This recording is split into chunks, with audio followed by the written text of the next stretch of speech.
Hi అందరికీ నమస్కారం. నేను మీ Durgaprasad. Welcome to PP review Darbar. జననాయకుడు ప్రస్తుత తమిళనాడు ముఖ్యమంత్రి దళపతి జోసెఫ్ విజయ్ గారు నటించిన చివరి సినిమా. అటువంటి జననాయకుడు ఎలా ఉంది అంటే తెలుగు ఆడియన్స్కి ఆల్రెడీ తెలిసిన కథ అయినా తమిళ్లో ఎలా తీశారు, లేదంటే బాలయ్య బాబు గారి ప్లేస్లో విజయ్ గారు ఎలా నటించారనే ఒక ఆసక్తితో అయినా ఈ సినిమా చాలామంది చూస్తారు. తెలిసిన కథే అయినా వేరొక లాంగ్వేజ్లో రీమేక్ అయ్యి అది మళ్ళీ డబ్ అయ్యి మనం చూస్తున్నప్పుడు చాలా బాగా తీశారే, చాలా బాగా నటించారనే ఫీలింగ్ అనేది కలుగుతుంది. అయితే జననాయకుడు చూస్తున్నప్పుడు అలాంటి ఫీలింగ్ కలిగిందా, ఎలా ఉందనేది ఇప్పుడు మనం మాట్లాడదాం.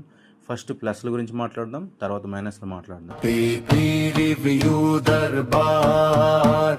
ఫస్ట్ ప్లస్ పాయింట్ ఏంటంటే కథ. ఎందుకంటే భగవంత్ కేసరి అనేది ఆల్రెడీ తెలుగులో హిట్ సినిమా కాబట్టి అటువంటి సినిమా రీమేక్ చేస్తున్నప్పుడు ఖచ్చితంగా దానిపైన అంచనాలనే ఉంటాయి. అదొక ప్లస్ పాయింట్గానే చెప్పాలి, ఎందుకంటే ఆల్రెడీ హిట్ సినిమా కాబట్టి. నెక్స్ట్ ప్లస్ పాయింట్ ఏంటంటే బీజిఎం. అనిరుద్ధ్ అంటే బీజిఎం ఎలా ఇస్తారో మీకు అందరికీ తెలిసిన విషయమే.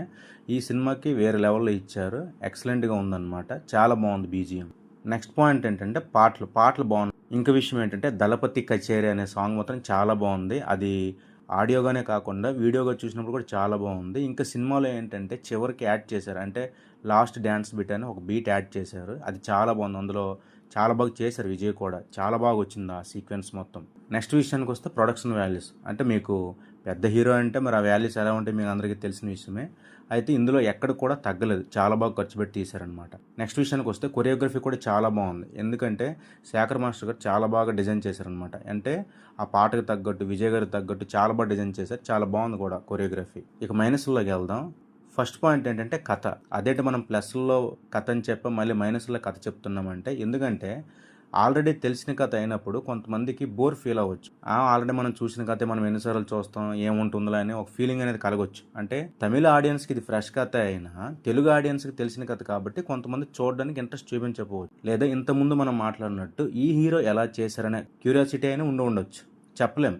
కానీ రీమేక్ అనేది మళ్ళీ అదే లాంగ్వేజ్లో రిలీజ్ అవ్వడం అనేది కొంచెం మైనస్గానే మనం చెప్పాలి. ఇంకోటి ఏంటంటే ఒకసారి బాలయ్య బాబు గారిని మనం ఇందులో చూసిన తర్వాత ఆ సీన్స్ మళ్ళీ రిపీట్ అవుతున్నప్పుడు మనకి ఎక్కడ కూడా బాలయ్య బాబు గారు కనిపిస్తారు తప్ప విజయ్ గారు అంత బాగా కనిపించరు. ఎందుకంటే ఇక్కడ ఆయన చెప్పే మాస్ డైలాగ్స్కి చాలామంది ఫ్యాన్స్ ఉన్నారు. అటువంటి డైలాగ్స్, అటువంటి సీన్స్ మళ్ళీ రిపీట్ అవుతున్నప్పుడు మనకి ఆయన గుర్తొస్తుంటారు తప్ప విజయ్ గారు కనబడరు. విజయ్ గారు చాలా బాగా చేస్తారు, ఆయన స్టార్, దాన్ని మనం కాదనలేం. కానీ వన్స్ మనం అది చూసేసిన తర్వాత ఇది చూస్తుంటే మనకి ఒరిజినలే కనిపిస్తుంటుంది తప్ప ఇది మనకు కనిపించదు. నెక్స్ట్ విషయానికి వస్తే ఫస్ట్ హాఫ్ అంతా బాగానే ఉంటుంది, ఎక్కడ కూడా దాన్ని డేవియేట్ అవ్వలేదు. సెకండ్ హాఫ్కి వచ్చేసరికి సినిమా ఎక్కడికో వెళ్ళిపోతుంది అనమాట.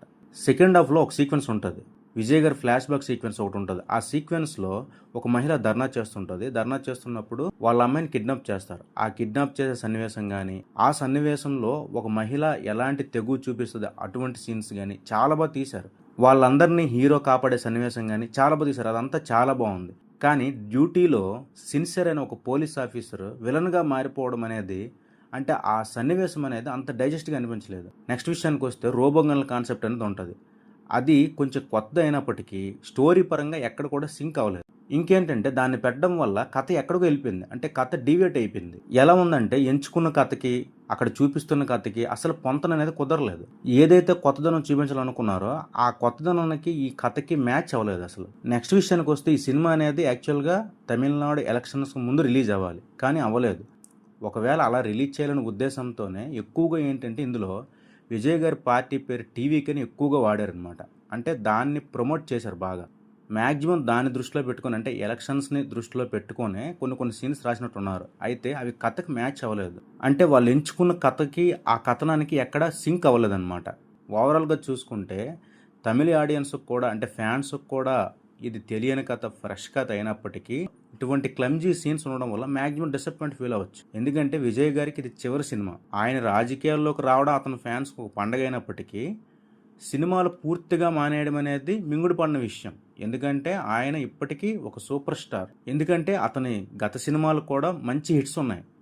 ఎలాంటి హిట్స్ అంటే క్రోర్స్లో కలెక్ట్ చేసిన హిట్స్ ఉన్నాయి. అటువంటి హీరో పూర్తిగా సినిమాలు మానేయడం అనేది డైజెస్ట్ అవ్వని విషయం.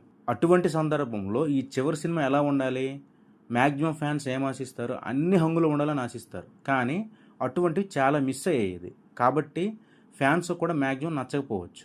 ఇంకో విషయం ఏంటంటే ఉన్నది ఉన్నట్టు తీస్తే అంటే భగవంత్ కేసరి ఎలా ఉందో అలా ఉన్నది ఉన్నట్టు తీస్తే ఒక విధంగా బాగుండేదేమో, లేదా మార్పులు చేర్పులు చేసేటప్పుడు ఇంకొంచెం జాగ్రత్త తీసుకొని బాగా చేసుంటే అంటే విజయ్ గారి ఇమేజ్కి తగ్గట్టు ఫ్యాన్స్ ఏం ఆశిస్తారో అలాంటి సీన్స్ రాసి ఉంటే బాగుండదేమో. అంటే ఒకవేళ మార్పులు చేర్పులు చేస్తున్నప్పుడు ఈ రెండు విషయాల్లో ఫెయిల్ అవ్వడం వల్ల సినిమా అనేది అనుకున్నంత లేదు. ఈ సినిమా చూసినప్పుడు నేను కూడా కొంచెం డిసప్పాయింట్ అయ్యాను. ఎందుకంటే చాలా ఎక్స్పెక్ట్ చేశాను, లాస్ట్ సినిమా కదా చాలా బాగుంటుంది బాగా తీస్తారని. కానీ అనుకున్నంతగా లేకపోవడం వల్ల కొంచెం డిసప్పాయింట్ అయ్యాను. ఓవరాల్గా సినిమా చూస్తే దీనికి మనం ఇచ్చే రేటింగ్ 2.25/5. వీడియో నచ్చితే లైక్ చేయండి, షేర్ చేయండి, మీ అభిప్రాయాలను కామెంట్ రూపంలో తెలియజేయండి. ఇలాంటి మరిన్ని వీడియోల కోసం మన ఛానల్ ఫాలో చేస్తూ ఉండండి. సబ్స్క్రైబ్ చేయడం మర్చిపోవద్దు. Please subscribe PP review Darbar.